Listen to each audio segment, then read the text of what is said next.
money is inherently a spiritual thing that requires discipline, and it's a human behavior that's much greater than just a math problem. So I would suggest to you that the greatest gift you can give your child or your grandchildren is not necessarily money, but habits. So these are 5 ways you can leave a legacy if you're a parent or grandparent. Do you want a wealthy retirement without worrying about money?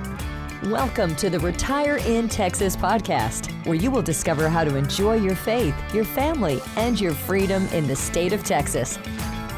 And now, here's your host, financial advisor, author, and all-around good Texan, Darryl Lyons. Hey, this is Darryl Lyons, CEO and co-founder of Pax Financial Group, and you're listening to Retire in Texas. This information is general in nature only. It's not intended to provide specific investment, tax, or legal advice. Visit paxfinancialgroup.com for more information.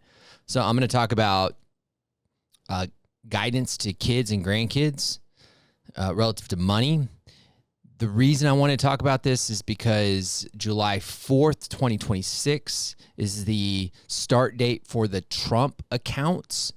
The Trump accounts are an account that can be set up if you were born between 2025 and 2028. You'll get $1,000 from the federal government. It'll go into an S&P 500 fund, and it's designed to help solve our savings crisis. This is an example in the U.S. news that I'll give a link for. But as an example, a child who receives the $1,000, that's again money from the government. I did a whole show on this, so you can go back and find that, or you can chat GPT it now. But if they put in $1,000, and then the family then makes a contribution each year, so that's $5,000 a year that you can put in. You could have a substantial amount of money. If you think about it, if you put in $1,000, again, this is the example from the U.S. News, $1,000 from the government, and then the family puts in $5,000 every year up until age 18 and just let it grow, you could potentially retire early for, at age 55 with, in the U.S. News example, with millions and millions of dollars because of compounding. So theoretically, it's an amazing vehicle for a child. And so look into that if you haven't already. But the point I want to make is the responsibility of money doesn't fall on the shoulders of the government. Now, I'm speaking to the choir, but let me tell you why the government's doing this, why Trump's doing this, why this new vehicle was set up. And there's a process that we use in business a lot to try to get to the bottom of things, and it's called the 5 whys methodology. You might have heard of it, 5 whys. So you ask yourself 5 whys to get to the root problem. So why does the government set this up? Well, why? Because people are broke when they're old. Why are people broke when they're old? Because they're not saving enough. Well, why aren't they saving enough? Well, because people like to buy things, and they buy things when they shouldn't. Why are people buying things when they shouldn't buy things? Because it feels much better to buy things than save. Well, why does it feel better to buy things versus savings? Because money is inherently a spiritual thing that requires discipline, and it's a human behavior that's much greater than just a math problem. So I would suggest to you that the greatest gift you can give your child or your grandchildren is not necessarily money, but habits, creating good habits. And so I want to share with you 5 habits that you can instill. And I hesitated a little bit because I don't even know if I could call them habits. I have a phrase that I use a lot, and it's an inheritance is what you leave to somebody, but a legacy is what you leave in somebody. So these are 5 ways you can leave a legacy if you're a parent or grandparent. So let's talk about the first one. And the first one is just recognizing that education. So I have 5 of these. I think I have 5. Hold on. I had 6 and then I changed it. Yeah, I did 5. I consolidated to 1. education plus inspiration equals transformation. There's a lot of financial literacy programs that have been adopted across the country, and it's good. Don't get me wrong. That is important. It doesn't move the needle. We've got to do more than just simply educate. And you can educate somebody on how to be healthy, how to work out, and that doesn't move the needle. We know that to be true too. Credit to Dave Ramsey, because he has tapped into the inspiration of many Americans. He actually has a piece that, and I'll put a link in the show notes, that often inspires people. If you've done a Financial Peace University class, you remember he did this thing called Ben and Arthur, and it's very interesting. It shows, it's simply an Excel table.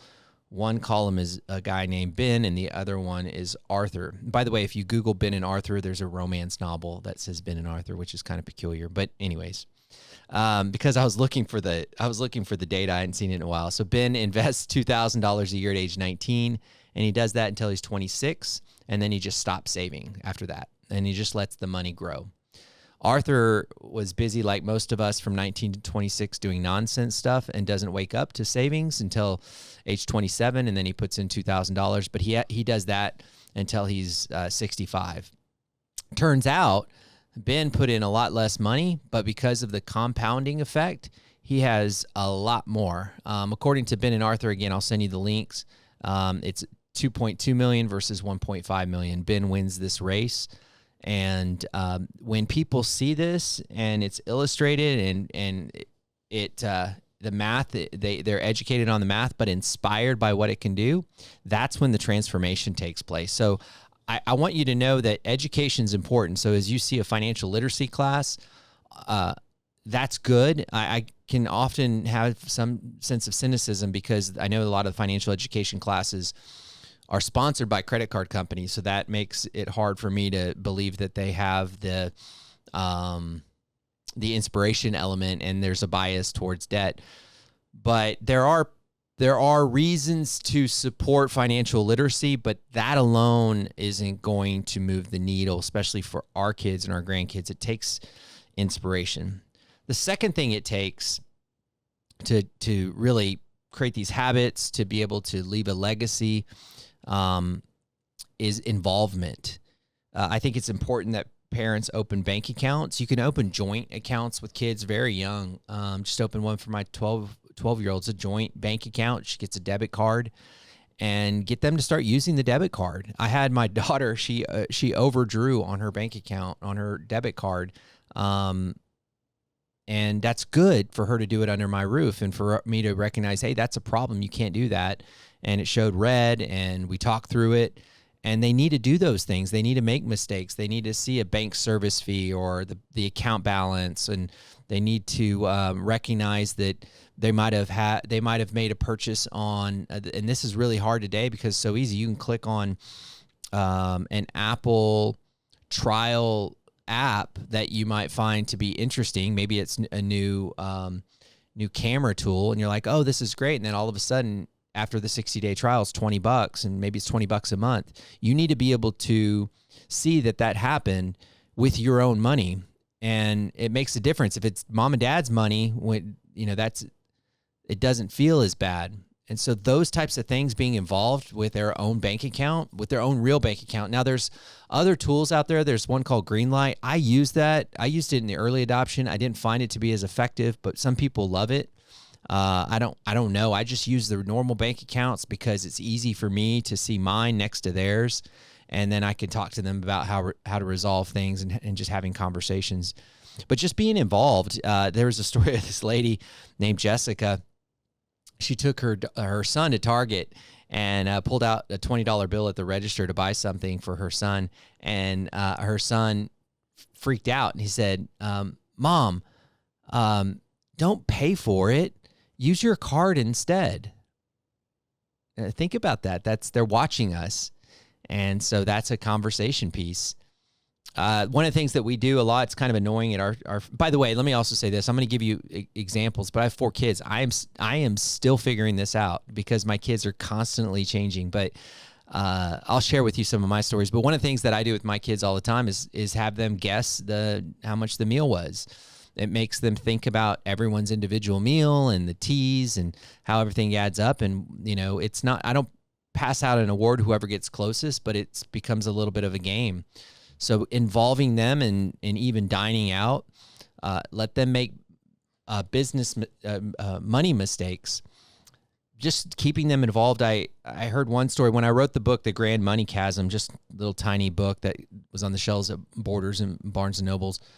The one story in there that I heard from one of my clients, the way she learned about money was just watching Price is Right with her grandmother, and just sitting down and watching Price is Right and having conversations and learning about how much things cost. So being involved is really critical. So first one, it's education plus inspiration equals transformation. The second one is certainly being involved. The third one is, this is the one I didn't know until later in life, is not every child learns the same. I as you would imagine, idealistically, when you have a young child and you're a financial guru with air quotes, I had all the spreadsheets and the modeling, everything figured out. And my son Luke, he digested things in a way that was very orderly, systematic, and just differently. But my daughter, that just didn't resonate with her at all. And so I've had to recognize that my four children learn completely differently about money. And so I should not in any way get frustrated. I just have to adjust my learning style. And like my son just picked up investments real easy. And my other kids just haven't really picked it up as well or as much.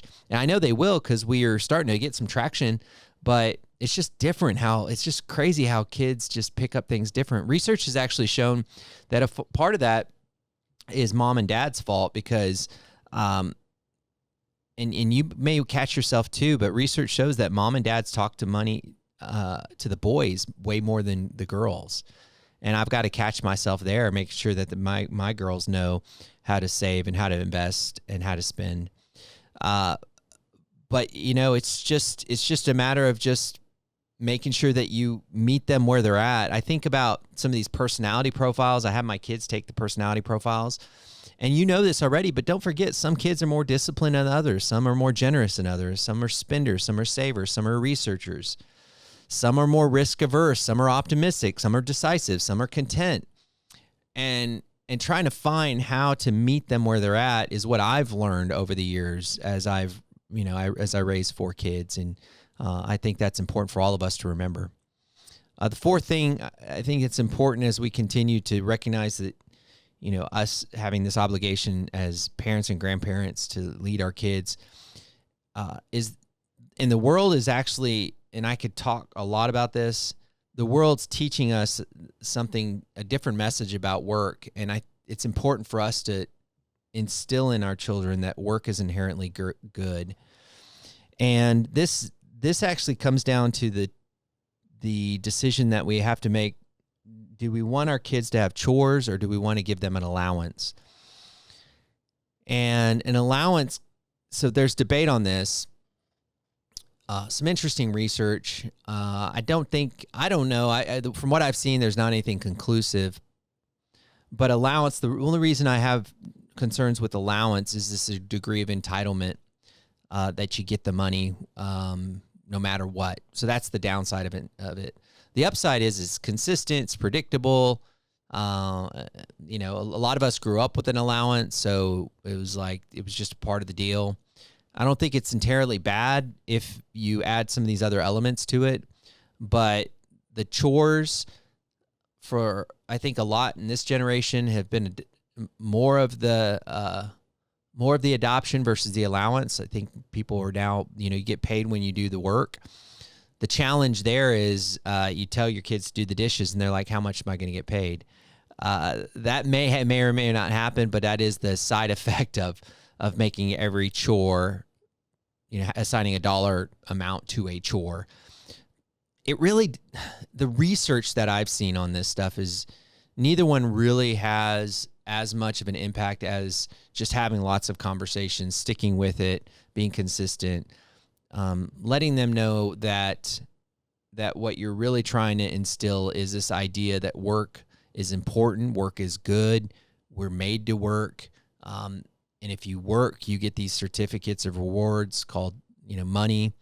You've heard, Dave Ramsey talk about that, but I think that this idea of work is important, and how you compensate that work may even change as they get older, but continuing to instill work ethic and the idea that you get rewarded and you get paid for work should be very much a part of the equation. Finally, the fifth element that I believe is important, that's incumbent upon us as parents and grandparents to really leave a legacy, to create good habits, is just recognizing that money and emotions, they just don't mix. It's like orange juice and toothpaste. And this is tricky because we are absolutely fighting against a culture of consumerism that's tapping into our emotions. And they're doing it in such a way that it's so easy for us to let our guard down and then end up finding ourselves spending money. I don't know. I don't see it in my family or my community, but this betting world is really tapping into these emotions now, and it's a big deal. Sports betting, but that's just one element. There's department stores that will put the scent of apple pies into the stores because they know it increases the likelihood of you purchasing a luxury item. So consumerism is very much tapping into our emotions in many very scientific ways. And so it's important for us to just train our children to recognize that. There's somebody that said, hey, if you want a hack, then have your kid, every time they're going to buy something, have them imagine that it's full of spiders. I thought that was kind of silly, but fun for young kids. I mostly try to wait 24 hours. Just wait before you may want it now, but just wait 24 hours. It's really probably one of the better habits that you can adopt personally, but you can also instill in your kids. Hey, just wait, and you find 24 hours later they don't buy it. And in the midst of all of that, I think, just helping them understand that emergencies happen, and how to weather these emergencies unemotionally and just navigate through them financially. Of course, it's best if you're prepared financially, but even in the midst of chaos, when things are tight, just taking a deep breath and trying to weather some of the financial challenges. I think most of the time, the way I've trained my kids is just sharing stories of how we've navigated financial challenges or financial setbacks over the years, and sharing those stories of how we made mistakes or and being vulnerable. That may be something that some of you guys are listening and saying you're not comfortable sharing about money because you're not good. I think your default is simply stories about where you made mistakes and stories about what you did right. Those really are important. And even sharing them in real time. Like if the car breaks down or the AC breaks down, just kind of saying, man, we're in a tight situation, guys. We're going to have to hunker down. And I just want you to know we can't eat out for 3 or 4 weeks. That may not be you, but that may be people that around you that are dealing with this.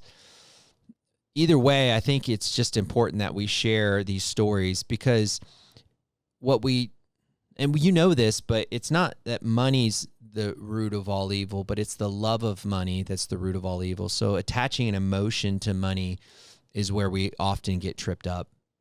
So as I land this plane, didn't realize I was running a little long here. I don't believe that government can teach discipline. I don't think it can teach generosity or work ethic. I don't believe that government can teach wisdom. It's still the job of mom and dad. It's still the job of family, grandparents, the community, but namely the family. And so the greatest financial gift that you can give to children isn't money. It's really habits. And as I have said before, and I'll repeat myself, an inheritance is what you leave to somebody, but a legacy is what you leave in someone. Remember, you think different when you think long-term. Have a great day.